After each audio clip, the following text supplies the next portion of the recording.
Let me be clear. UAP are real. Advanced technologies not made by our government or any other government are monitoring sensitive military installations around the globe.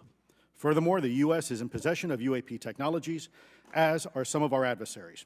I believe we are in the midst of a multi-decade secretive arms race, one funded by misallocated taxpayer dollars and hidden from our elected representatives and oversight bodies. For many years, I was entrusted with protecting some of our nation's most sensitive programs. In my last position, I managed a special access program on behalf of the White House and the National Security Council. As such, I appreciate the need to protect certain sensitive intelligence and military information. I consider my oath to protect secrets as sacred, and I will always put the safety of the American people first.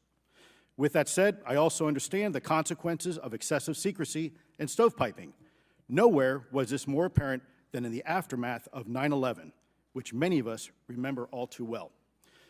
I believe that America's greatness depends on three elements: A, a watchful Congress; B, a responsive executive branch; and C, an informed public. Over the last decade and a half, I learned that certain UAP programs were and are operating without any of these elements. Although much of my government work on the UAP subject still remains classified, excessive secrecy has led to grave misdeeds against loyal civil servants, military personnel, and the public, all to hide the fact that we are not alone in the cosmos.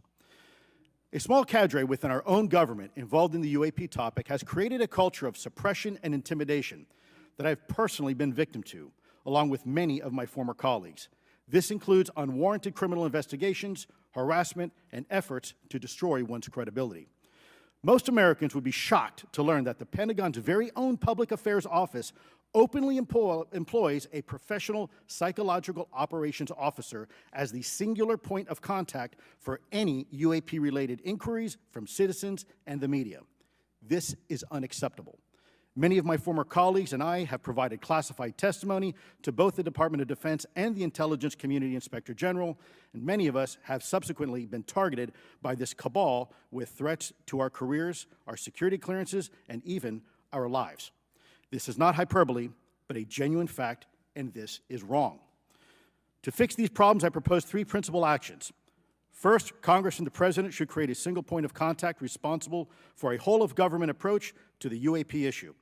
Currently, the White House, CIA, NASA, the Pentagon, Department of Energy, and others play a role, but no one seems to be in charge, leading to unchecked power and corruption. Second, we need a national UAP strategy that will promote transparency and help restore the American public's trust at a time when the public's trust is at an all-time low.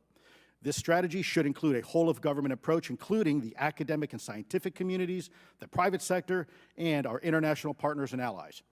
Third, Congress should create a protected environment so whistleblowers desperate to do the right thing can come forward without fear. As it currently stands, these whistleblowers suffer because of stigma, a code of silence, and concerns about retaliation.